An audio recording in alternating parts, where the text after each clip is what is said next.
श्री सच्चिदानंद गुरु साईनाथ महाराज की जय. ஜெய் சாய்ராம். மோத்தி பாபாவின் ஆசீர்வாதம். எல்லாருக்கும் இனிய தீபாவளி நல்வாழ்த்துக்கள். நம்ம தமிழ்நாட்டிலேயே சிறந்த அன்னதானம் எங்க பண்றாங்கன்னா, வருடம் முழுதும் சிறந்த அன்னதானம் எங்க பண்றாங்க? ஸ்ரீரங்கம் கோயில பண்றாங்க, அடுத்து திருப்பதியில பண்றாங்க. ஸ்ரீரங்கம் கோயிலில் பார்த்தீங்கன்னா 8 மணிக்கு சாப்பாடு போட்டுட்டே இருக்காங்க. ஒரு வாழையில சாப்பாடு, சாம்பார், ரசம், பொரியல், கூட்டு, ரொம்ப ஒரு அருமையான சாப்பாடு. ஒரு டைமுக்கு 450 பேர் அங்கே சாப்பிட்றாங்க. அந்த டேபிள், அந்த டைனிங் டேபிள் ஹாலில். நான் 2 நாள் முன்னே ஸ்ரீரங்கம் போயிருந்தேன். அடியனுக்கு ஒரு சின்ன ஒரு விஷயம், அப்பப்போ சமிஞ்சைன்னு ஒன்று நடக்கும். எனக்கு சமிஞ்சைன்னா மனசுக்குள்ள ஒரு விஷயம் பாபா சொல்ற மாதிரி நடக்கும். எனக்கு ஒரு 108 மூட்டை அரிசி கொடுக்கணும்னு ஒரு சமைச்ச ஒரு விஷயம் நடந்தது.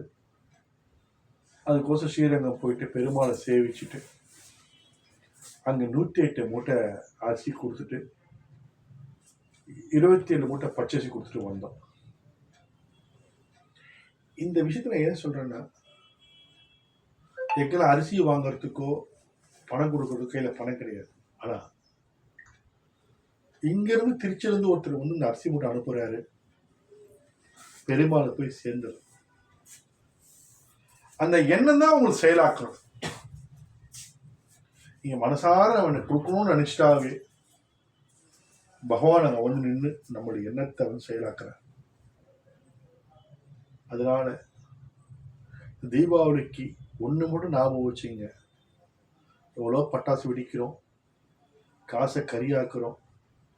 ஒரு ஏழை பிள்ளைகளுக்கு ஒரு இனிப்பு வாங்கி கொடுத்து, ஒரு புத்தாடை வாங்கி கொடுத்து, உங்களால் முடிஞ்ச ஒரு உதவி அவங்களை சந்தோஷப்படுத்த. ஏழையின் சிரிப்பில் இறைவனை காணலாம்.